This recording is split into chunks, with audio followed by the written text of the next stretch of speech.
One of the things that I'm opinionately confident and convinced after the rise of AI is that instead of us spending much time thinking about what AI is able to do better than us, I think it is wiser to spend most of our time thinking how we are able to use artificial intelligence to better our own activities and to make our work easier. And one of the things which I'm very passionate about is learning. And so in this video, I'm going to provide you just 3 lessons that are going to lay a very good foundation so that you can actually start using artificial intelligence to better your own learning objectives, as opposed to using it in such a way that is going to impede your own learning, but to make sure that it helps you be more effective about your own learning objectives and still get the most out of it. Hello everyone, welcome back to my YouTube channel. Now if you are new here, hi, my name is Simon, a 5th year medical student at the University of Zambia, and on this channel I share from my experiences the things that I've learned about learning in a way that can help you learn more effectively. I do some book reviews and I share anything that personally I have found very much helpful to make sure that I'm being efficient and productive in all the activities that I'm doing. With all of that said, let's get back to the topic for today. Now, before I get to the first lesson, I would just like to mention that artificial intelligence, or AI, is quite a broad term. For the purpose of this video, when I say AI, I'm talking about generative AI and specifically large language models, for example, ChatGPT, ChatPDF, Cloud, and all the other variations. But really the large language models where you can type in an input and it gives you an answer. So whenever I say AI, that's what I'm referring to. The first thing that I would like to talk to you about is really a paradigm shift. I would like you to think of AI as a tool. Now that feels a bit intuitive, but just give me time, I want to explain to you. If you do not regard artificial intelligence as a tool, you are not going to be able to make very good progress in terms of how you use it.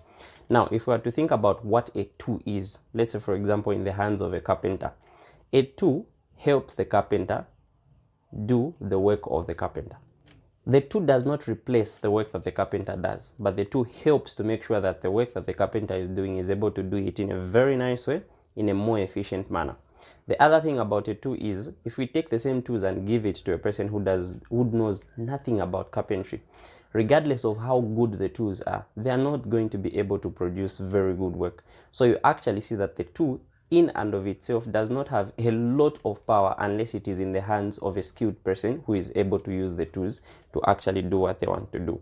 It is quite similar with artificial intelligence. Now I use quite similar because of course I know artificial intelligence, there are a lot of things that it can do on its own and everything, but for the purpose of this video, especially with generative AI, I would like you to think about artificial intelligence as a tool. So now, just from the concept that artificial intelligence can be used as a tool, and if we agree on the fact that a tool is only good in the hands of a skilled person, this actually emphasizes the fact that you have to get better at your own learning activities before you think artificial intelligence is going to make them better. Artificial intelligence can definitely, AI can definitely help you to make sure that those are effective, but unless you know what you're doing, you will really not reap the benefits out of it. And the fact that you're thinking of it as a tool brings me to the next lesson which I have. And the next lesson is you will need to learn how to use the tool. Regardless of how skilled a person is, if they are given the opportunity to use a tool that they have never used before for their first time, they will need to use that tool very well.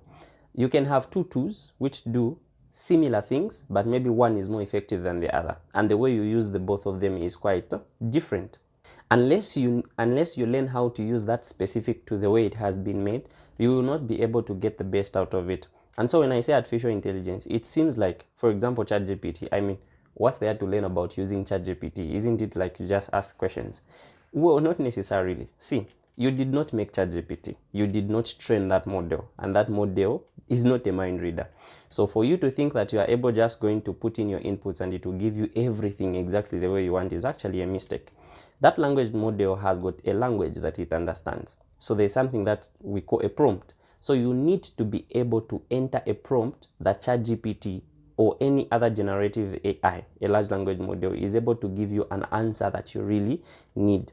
Unless you are able to structure those prompts in such a way that it is very clear for the large language model to give you a better output, then you will not be able to use it properly. Now, quite alright, regardless of what you put, I mean, with large language models, even if you just put a word like, let's say for example, biology, it will give you something. It will definitely give you a definition, it will give you something. But really, if you want to take it to the next level, you must be able to know how to put in a good input, because a good input actually means you're going to get a better output out of it. So the bottom line is, you didn't train the model, so you have to learn how it talks. It can't learn you.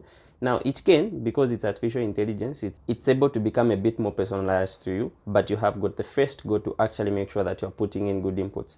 And the other thing is, it is not a mind reader. So do not think that you have got this thought in your mind where you want artificial intelligence to give you an output and you just put in something thinking it is going to read your mind. And these things can happen subconsciously, where you just put in something and for you in your mind without really being very specific about what you want. Now, learning the basics of prompting, at least with large language models, is not really a problem. There are a lot of resources out there. I'll possibly make another video to talk about that. I didn't want to squeeze that into this one because I think it would be very, very long. But you can actually check out a lot of things. Personally, I found some of the very important information from an online course, free online course, which I'm doing on Coursera about AI in education, which is quite a very interesting one. And I think you should check it out if you're very interested in that. But you can check out any other YouTube videos. You can literally just check out blogs and everything. A lot of people have written on how you'll be able to put in prompts, some things that you can follow to make sure that you get the best out of generative AI, these language models like ChatGPT, when you want something out of it. And that is going to set a very good foundation for you to be able to use it as a tool to make sure that it actually helps you learn and not necessarily impede you. Now, the last thing which I'm going to talk about that is going to lay a very good foundation is that really explore the advantages or the powers that artificial intelligence has. Now, a lot of people, most of the times when you're studying, most people use artificial intelligence just as a source of information. Now, you could use any other source of information. You could use a book. You could use a search engine like Google. Most of the times, people are using artificial intelligence the same way you would use Google. You are just asking it very simple question. What is a cell? What is this? How? Explain this. Those are things that you could find in books. Now, there is no problem looking for information that way from AI. It actually gives you faster, even though sometimes actually some of its things may not necessarily be very accurate. And so sometimes even for facts, you might as well just check like your recommended books and everything. But there are other things that a search engine is unable to do. There are other things that a book is unable to do that artificial intelligence is able to do. So unless you are able to harness on those powers, then really there is no difference between you using, artificial intelligence and using just any other source of information, a search engine or actually a book. And one of the things that it is able to do is, remember, it is an intelligent model. So it is able to analyze, it is able to evaluate, it is able to make analogies, it is able to play roles. You have to be able to harness all of those. So instead of asking questions, like whenever you want to ask a question to ChatGPT, just ask your question. Could I find the answer very easily if I just searched on Google? If yes, there's no problem, you can ask. But if all of the time that you're using artificial intelligence, that's the only thing that you're thinking about, then probably you do not know how to use it to the best of your abilities. Instead, you can think of it like a person. Really ask integrative questions. Really ask questions that are going to help with evaluation and analysis, comparisons, contrast, critiquing. Those are the things that books may not be able to do directly. Of course, like there are a lot of those arguments in there, but they may not be able to do as directly and as quickly as they can. The best example I can give is, let's say, for example, I want to learn about the function of the mitochondria. If I just say what is the function of the mitochondria, it would be able to give me very clearly. But one of the other ways that I can go a step further is just asking a simple question like, of all the organelles in the cell, do you think the mitochondria is the most important one? If yes, tell me why. If no, tell me why. Now, already you might actually know the answer that all the other, like the functions of the organelles are actually important. But by prompting it in such a way that it will have to analyze, it will give you information that is packaged in such a way that it is comparing the function of the mitochondria with everyone else, and it will give you reasons for each and everything. And by using it to analyze information like that, it will give you information which is very much integrated, in the sense that it helps you learn information instead of it being isolated, but actually having it a bit more integrated with every other part of your learning, which is actually a way of learning. And if you have observed, you will not be able to think of asking such a question unless you understand that for you to be able to learn information quickly, it has to be integrated with your long-term memory, which you can only learn if you are very much, proactive about learning how to learn.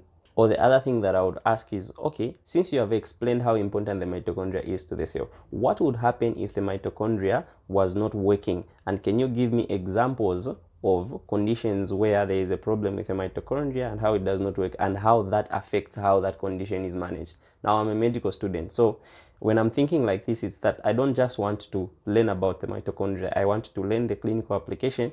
Now, I'm just giving you that, not saying that of course, there are conditions that can affect that, but you can use it in such a way that you can find that information in the book quite very for sure, but artificial intelligence is able to analyze and bring information at the center for you, very well analyzed, and you're able to look through it. That level of analysis and evaluation is something that you cannot have directly or as easily with a book or with a search engine like Google. And those are the things that you should be harnessing on artificial intelligence. Now, if I really wanted to add all the practical principles of how you can do actually, especially with your learning activities in one video, it would be an unnecessarily long video, and therefore I'm going to make another video. Now, this next video is not necessarily going to be a foundation. It is going to be about practical things, really practical things that you can actually do when you're learning information for the first time to actually harness the power of generative AI, especially these large language models like ChatGPT, in such a way that is going to help you. And so if you think that is going to be good, then you should subscribe, like this video, because even the next one I believe is going to be good.